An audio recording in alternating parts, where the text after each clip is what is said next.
I want to welcome you into this quiet hour with me, the kind of hour that rarely appears on a clock, but lives deeply inside us.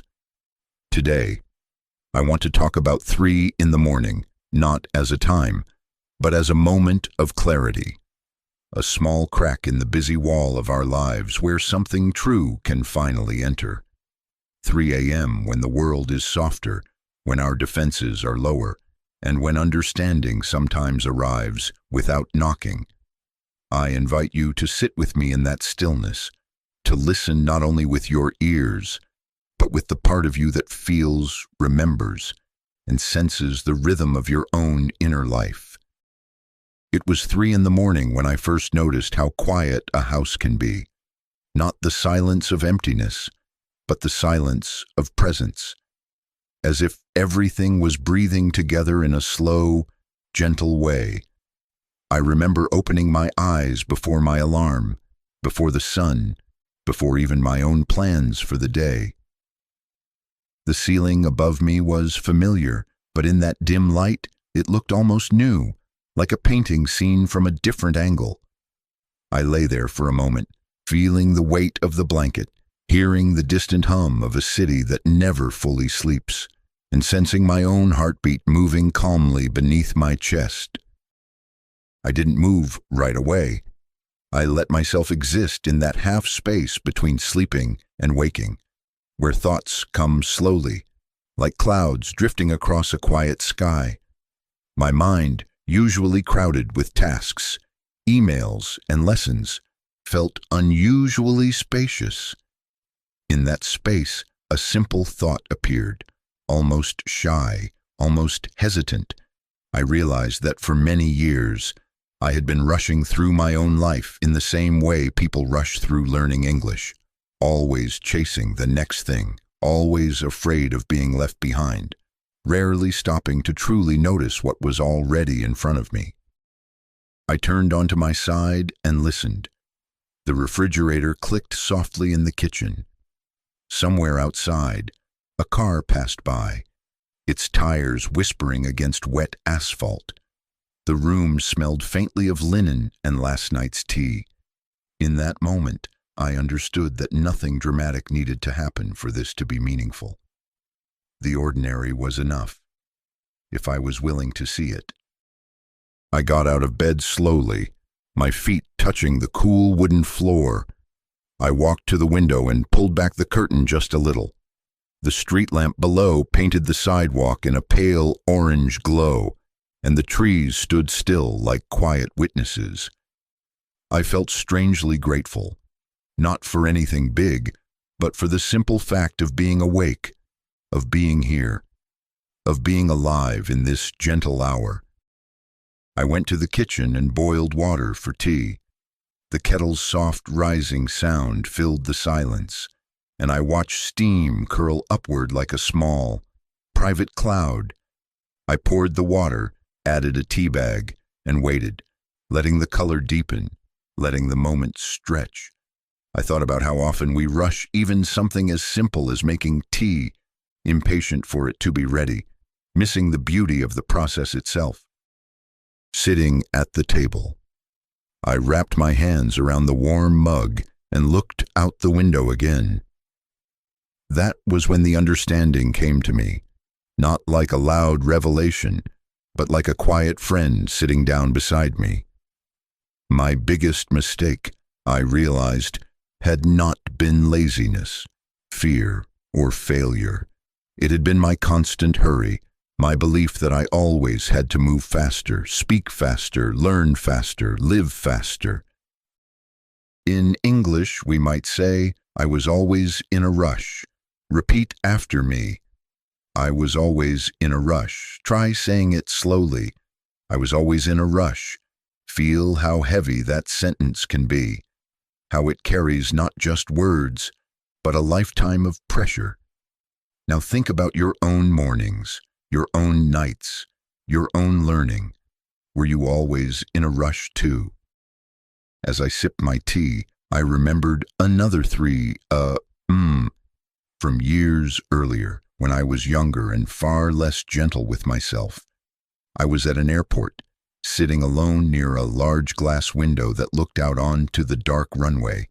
My flight had been delayed, and the terminal was almost empty.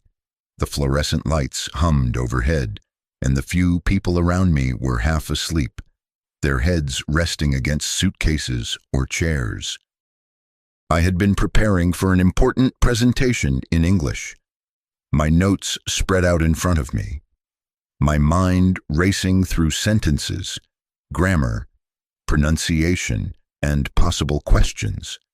I kept practicing under my breath, my voice barely audible, my body tense. I wanted to be perfect. I wanted to sound intelligent, confident, native. I wanted to prove something, though I wasn't entirely sure what. At 3 when exhaustion finally softened my resistance, I stopped rehearsing and simply looked up. The glass reflected my own face, tired but honest, and beyond it, the plains rested quietly like giant sleeping birds. In that stillness, I suddenly felt how much weight I had been carrying, not just in that moment, but throughout my entire journey of learning English. I realized that I had treated the language like a race instead of a path, like a test instead of a conversation, like a mountain to conquer instead of a landscape to walk through. That was my mistake too. The same mistake I would fully understand years later in my own kitchen at 3 a.m. Back at the table, I smiled softly at that memory. I thought about how often my students say, "I need to speak faster, I need to sound more fluent, I need to stop making mistakes." And I always feel that same quiet urge to tell them, gently, that speed is not the same as depth, and fluency is not the same as truth.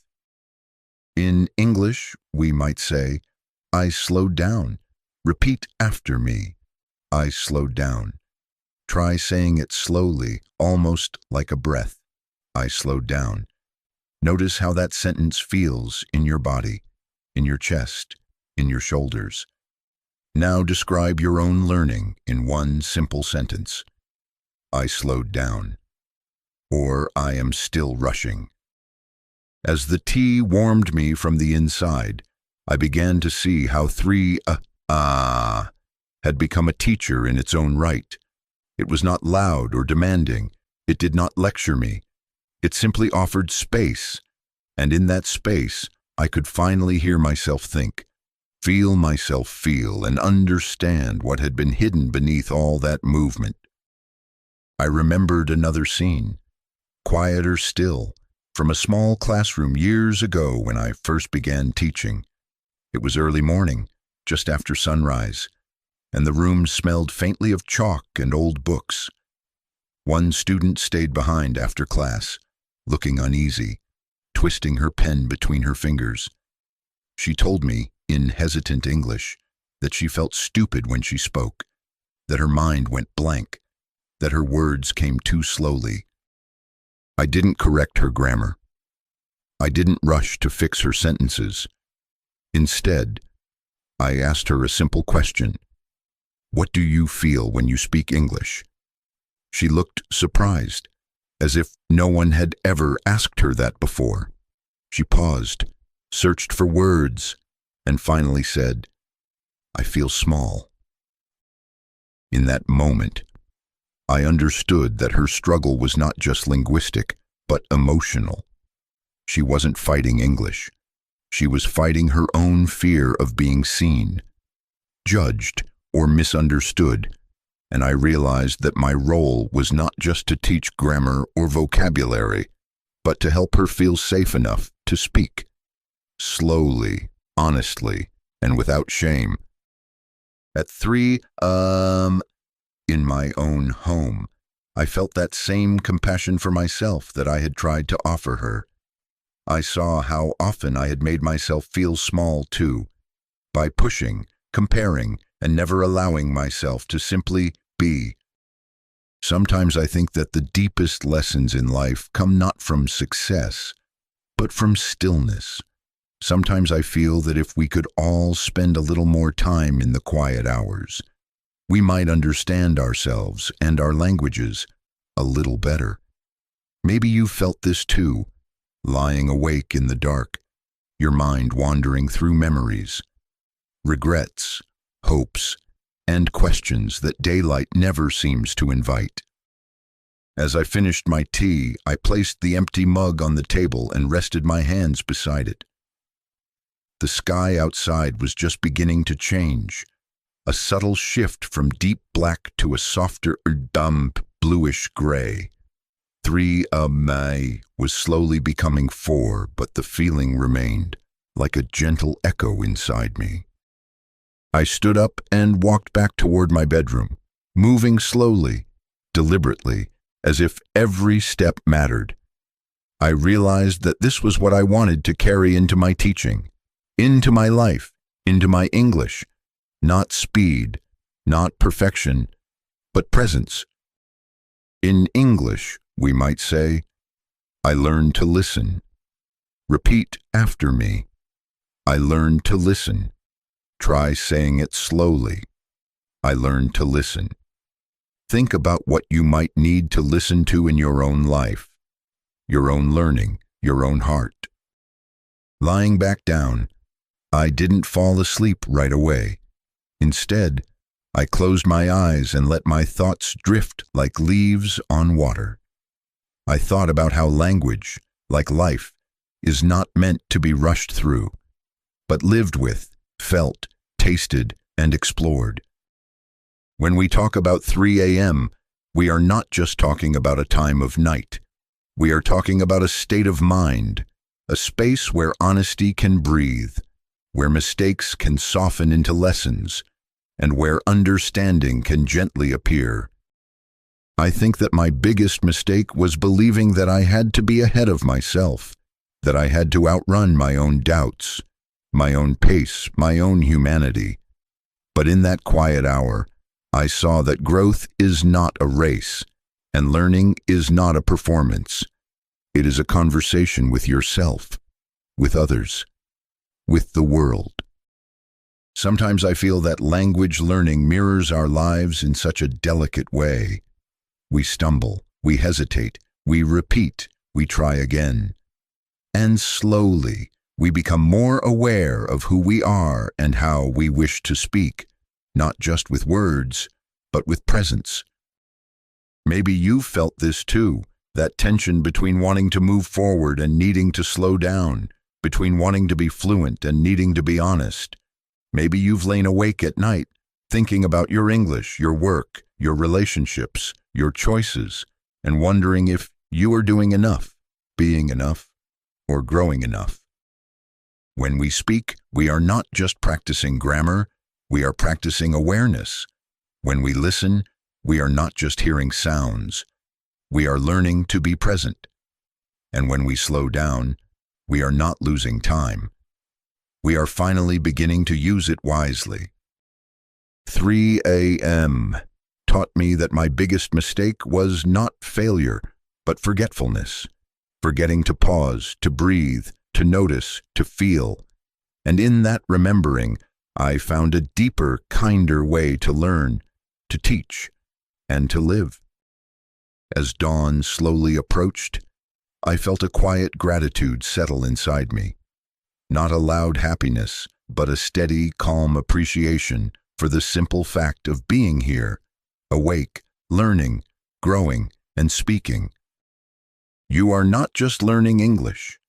You are learning how to notice, how to breathe, how to listen, and how to express your world with honesty and care.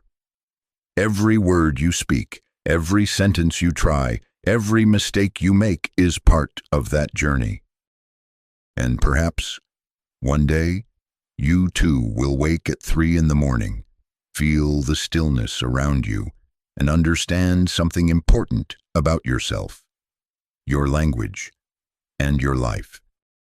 I stayed there in that quiet, half-lit space a little longer than I needed to, because I felt that something was still unfolding, like a thought that wasn't finished speaking yet. The room around me seemed to breathe with me, slow and steady, and I became aware of how rare it is to truly inhabit a moment without immediately trying to use it, analyze it, or turn it into something productive. I began to think about all the mornings that had come before this one, all the alarms I had silenced too quickly, all the coffees I had drunk absent-mindedly while my mind raced ahead to emails, lessons, meetings, and expectations.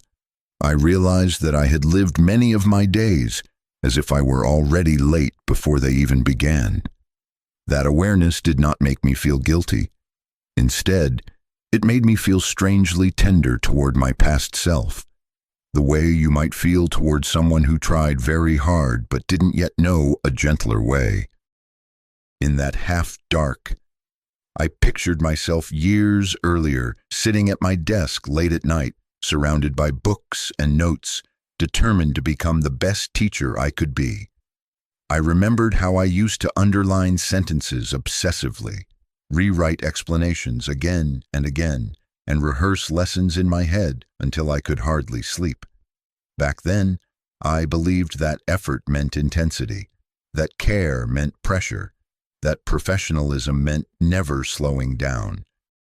I saw myself in that memory, shoulders tight, eyes tired, but still pushing forward, and I felt compassion, not just for that version of me, but for anyone who has ever tried to grow while feeling silently afraid of not being enough.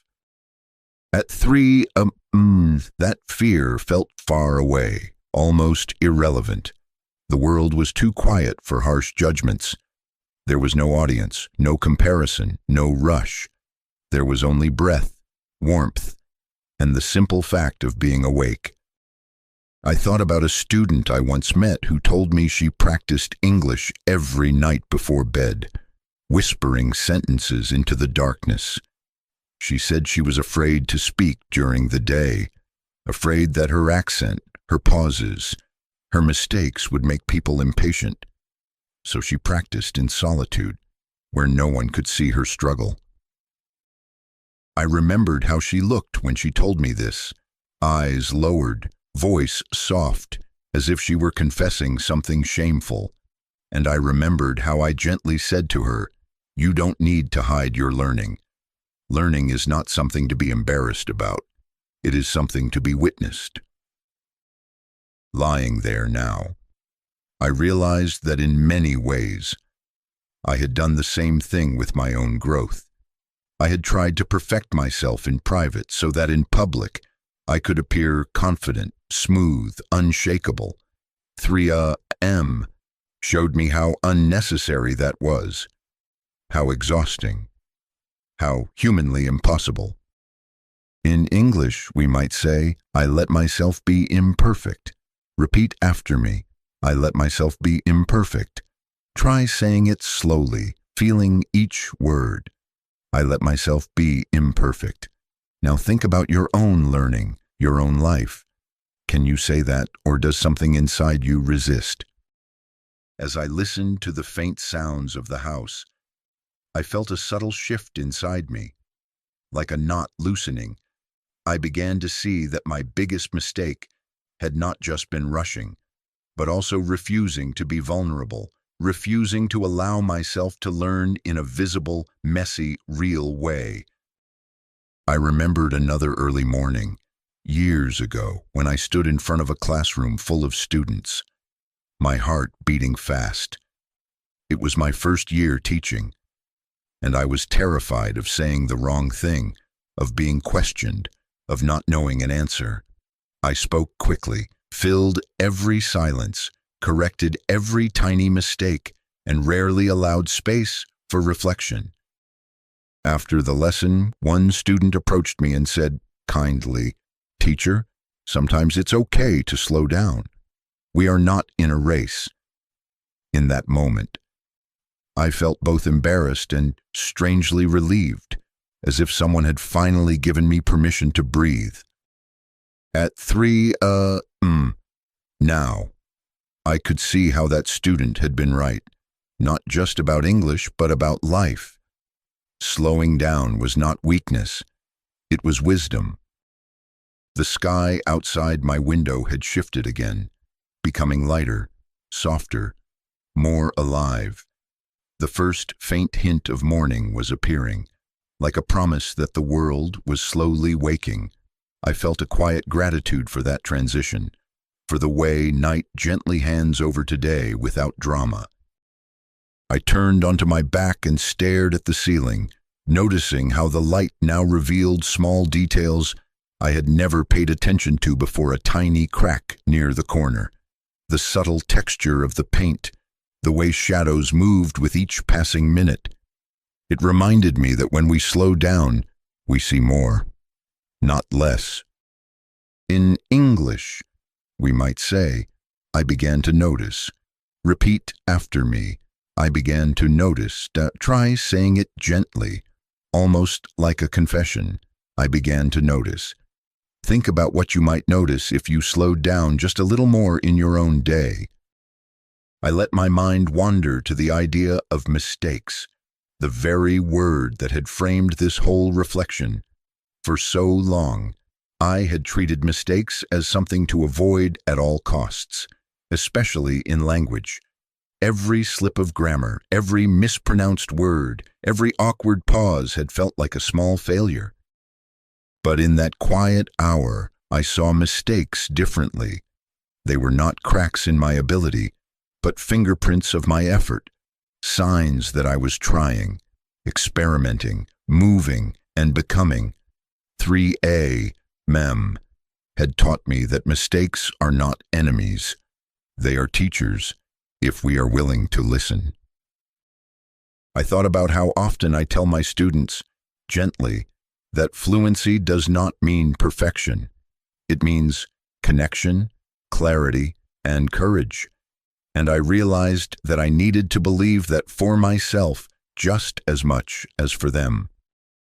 Sometimes I think that the hardest person to be kind to is ourselves. Sometimes I feel that we speak more gently to others than we ever do to our own hearts.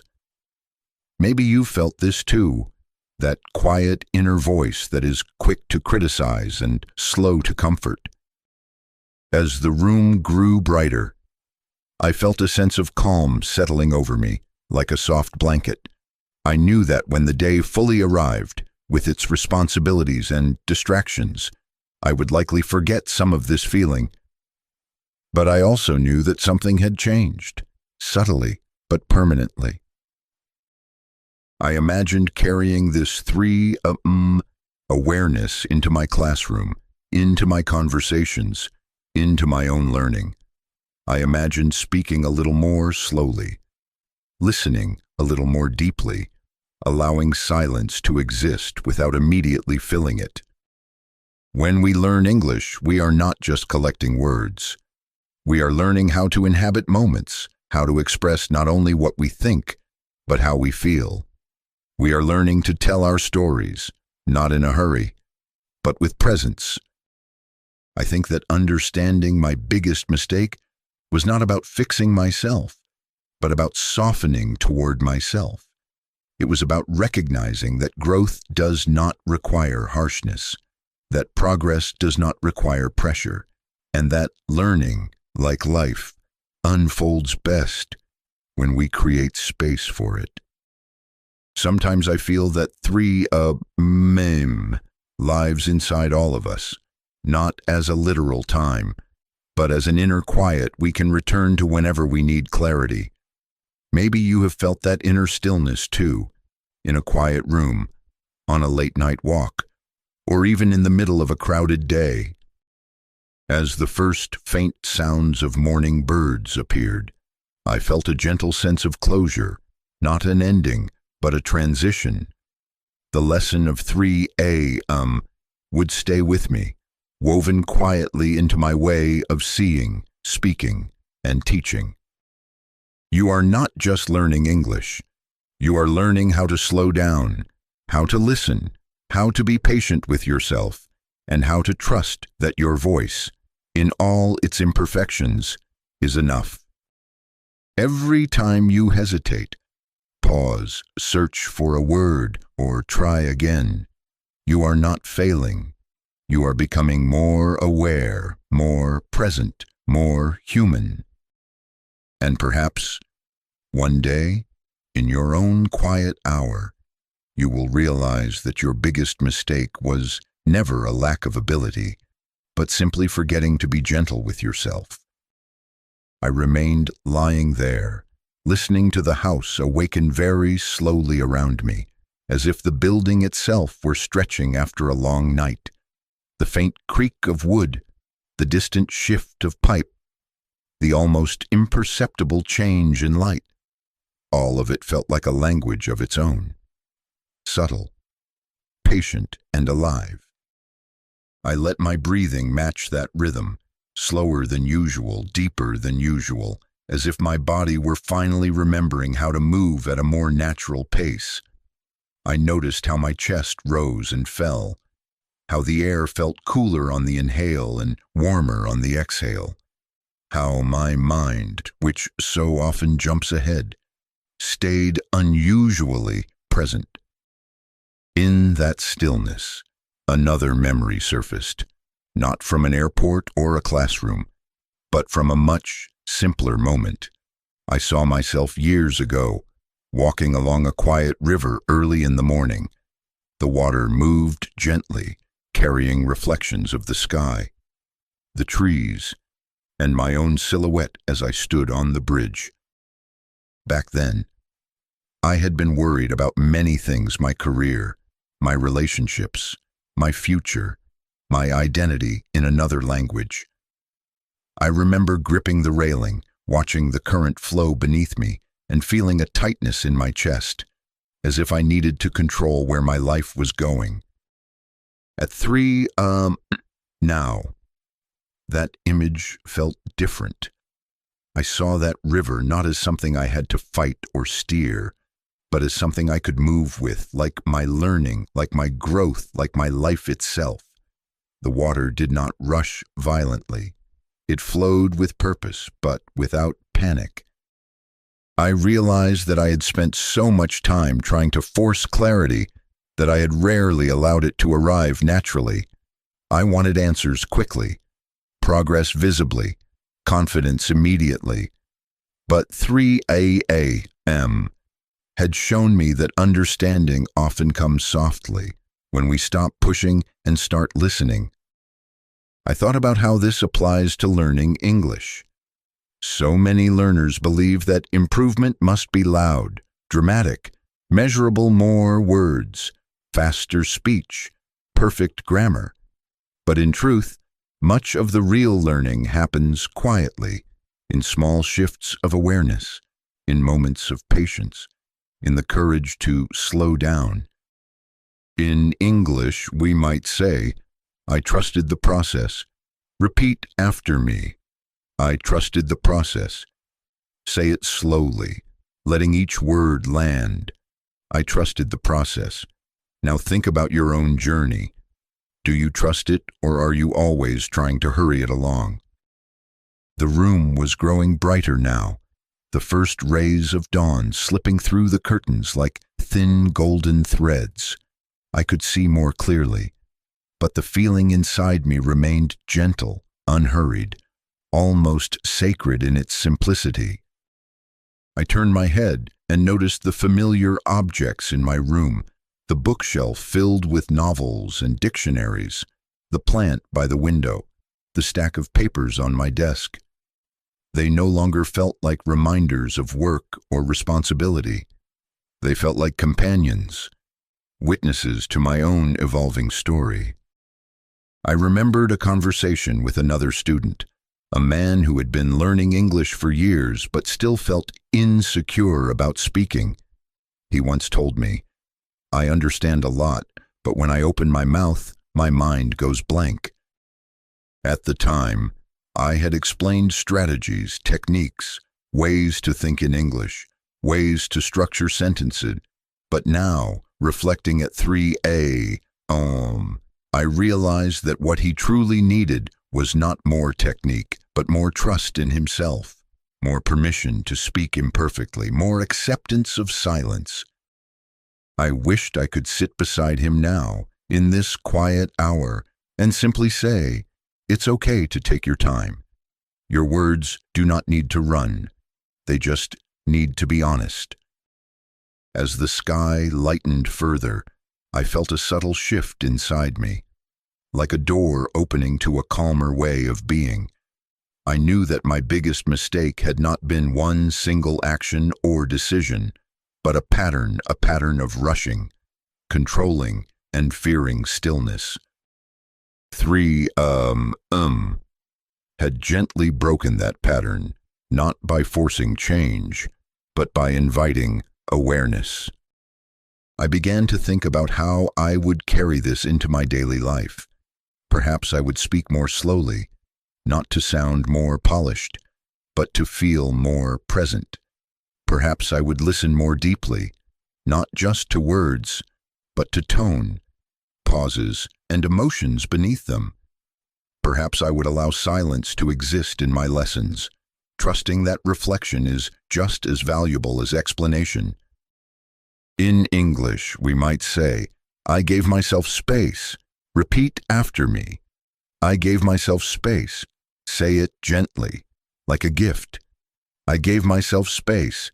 Now consider your own life. Where might you need a little more space? I imagined a future version of myself waking at 3 a.m. again, years from now, perhaps older, perhaps wiser, perhaps with new lessons waiting in the dark.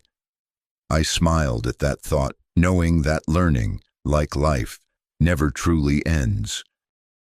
Sometimes I think that growth is not a straight line, but a series of quiet awakenings, moments when something inside us shifts, softens, and becomes more aligned with who we truly are. Sometimes I feel that language learning mirrors this beautifully. We do not become fluent in one dramatic leap. We grow through countless small realizations, gentle corrections, patient repetitions, and moments of self-compassion. Maybe you have experienced this too, a moment when you suddenly understood not just a word or a rule, but something deeper about yourself, your fears, your strengths, your way of moving through the world. As the first birds began to sing outside my window, their voices light and tentative, I felt a sense of quiet completion, not the kind that closes a chapter, but the kind that gently turns a page. I knew that when I stood up and began my day, the world would feel the same in many ways, but I would not. Something inside me had shifted, quietly but permanently. I would still make mistakes, I would still rush sometimes. I would still feel pressure, but now I would recognize it sooner. I would remember 3 a.m., the tea, the silence, the understanding that arrived without force. When we learn English, we are not just acquiring a language. We are practicing patience with ourselves, curiosity about others, and presence in each moment of communication. I think that the greatest gift of 3 was not the lesson itself, but the reminder that clarity does not need drama. It needs space. Sometimes I feel that if we all allowed ourselves a little more quiet, a little more slowness, a little more trust, we would not only speak better English, but live more fully. Maybe you will carry this quiet hour with you too, not as a rule, but as a feeling, a gentle permission to slow down, to notice, to breathe, and to trust your own voice. Because your voice, in all its hesitations and warmth, is already enough. And when you speak, whether softly or slowly, imperfectly or confidently, you are not just using a language. You are revealing your humanity. I let my eyes rest on the faint line of morning spreading across the ceiling, that thin, pale brightness that feels almost hesitant, as if the day itself is unsure whether it should begin.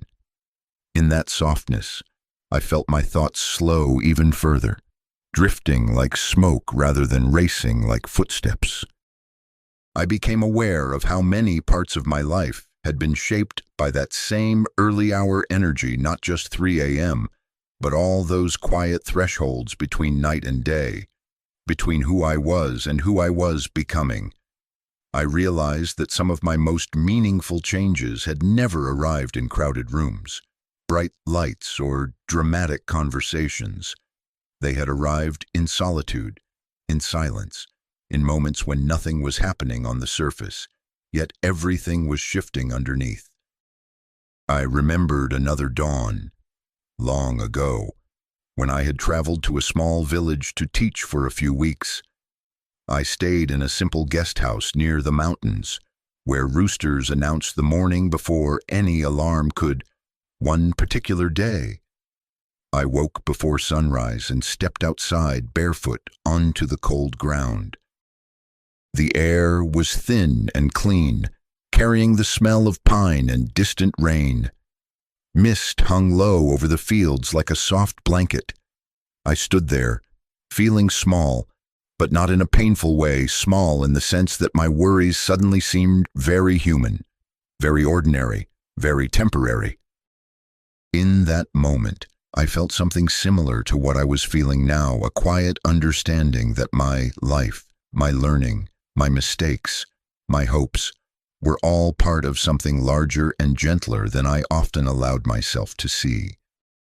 At 3 a.m., in my own home, that memory blended with the present, as if past and now were speaking to each other in the same calm language.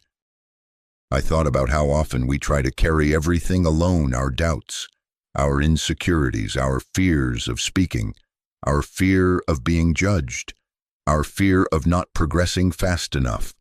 We hold it all inside, believing that strength means silence. But lying there, I realized that true strength often looks like something softer, the willingness to admit, even quietly to yourself, that you are tired, that you are trying, that you are still learning. In English, we might say, I allowed myself to feel. Repeat after me. I allowed myself to feel. Say it slowly, like a breath you've been holding. I allowed myself to feel. Notice what that stirs inside you. I turned slightly, letting the pillow support the back of my neck, and let my gaze wander around the room again. The familiar shapes felt less like background and more like companions. The bookshelf that had grown with me over years, the plant that needed water but still reached toward the light, the clock whose ticking suddenly felt gentle rather than urgent. I began to see how 3 a.m. had quietly rearranged my inner landscape, not by adding anything new, but by removing some of the unnecessary noise I had been carrying. I thought about my students again, not as a group, but as individuals' faces, voices, stories. I pictured the quiet ones who rarely spoke but listened deeply, the anxious ones who apologized before every sentence, the brave ones who stumbled forward anyway, trusting that their effort mattered. I realized that if I could gift them anything beyond vocabulary and grammar, it would be this same 3 a.m. Awareness, the permission to slow down, to trust themselves, to see mistakes as movement rather than failure. In English, we might say, I began to trust myself. Repeat after me. I began to trust myself. Let the words settle slowly. I began to trust myself. Now consider whether you can say the same. As the sky grew lighter, the first true colors of morning appeared, a faint blush of pink near the horizon, a subtle warmth creeping into the blue. The world felt like it was stretching awake, and I felt quietly aligned with that movement. I realized that 3 a.m. had not just been about understanding my biggest mistake. It had been about reconnecting with a deeper rhythm inside me, one that valued presence over speed, depth over display, and honesty over perfection. I thought about how often we treat language as something to conquer rather than something to inhabit. We chase fluency like a destination, forgetting that every step along the way is already part of the journey. When we speak English, we are not simply assembling words. We are offering a piece of ourselves, our tone, our hesitation, our emotion, our way of seeing the world. And that offering deserves gentleness, not pressure. Sometimes I think that learning, at its core, is less about accumulating knowledge and more about becoming more aware of who we are in relation to the world around us. Sometimes I feel that every word we learn, every sentence we form, is also a way of learning ourselves. Maybe you have felt this too, that subtle shift when you stop trying to impress and simply start trying to communicate, when you stop chasing perfection and begin to value connection. The birds outside grew a little louder now, their songs weaving into a delicate morning chorus. I felt no urge to get up yet. I wanted to hold on to this quiet a little longer, like a precious moment you know will soon fade, but still lives vividly in your memory. I let my thoughts drift to the idea of time itself. 3 had stretched and softened it, turning minutes into something expansive, almost timeless. I realized that learning, too, does not always follow the clock we try to impose on it. We may want progress in weeks, fluency in months, confidence by next year, but growth often moves at its own pace, unfolding in small, quiet ways we cannot schedule. In English, we might say, I let go of urgency. Repeat after me. I let go of urgency. Say it gently. I let go of urgency. Feel how that changes your breathing, even slightly. As the room filled with more light, I finally felt ready to move, not because I had to, but because I wanted to. I turned onto my side, placed my feet back on the cool floor, and sat up slowly.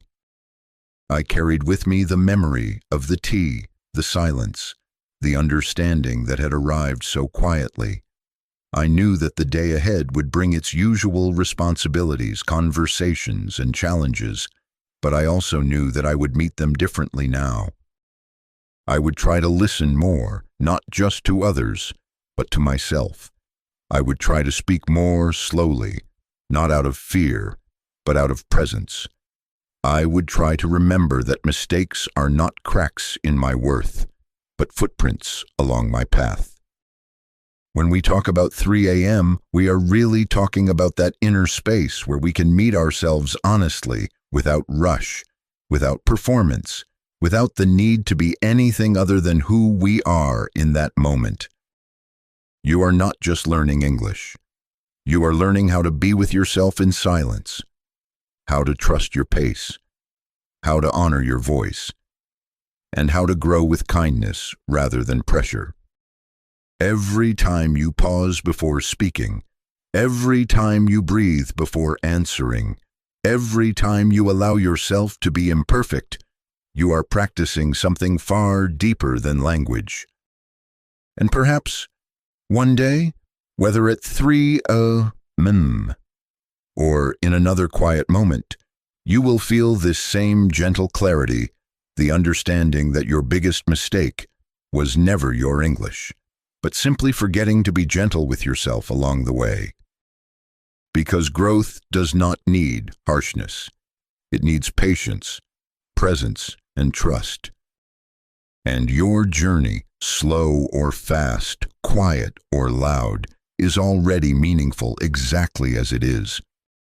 So I stand at that quiet edge between night and day, not as someone who has everything figured out, but as someone who has learned to stay, to listen, and to soften. 3 a. remains with me not as a memory, but as a way of seeing a reminder that clarity arrives when we slow down, that mistakes become teachers when we stop fighting them, and that our voice grows strongest when we treat it with care. As the morning fully breathes into the room, I carry this understanding forward that learning is not a race, that speaking is not a performance, and that being human hesitant, reflective, imperfect, searching is not a flaw, but the very heart of meaning. And wherever you are, whether it is 3 a.m. or the middle of your day, I hope you remember this quiet hour inside yourself, the space where you are allowed to pause, to feel, and to trust. This is English with Thomas. I'm Thomas.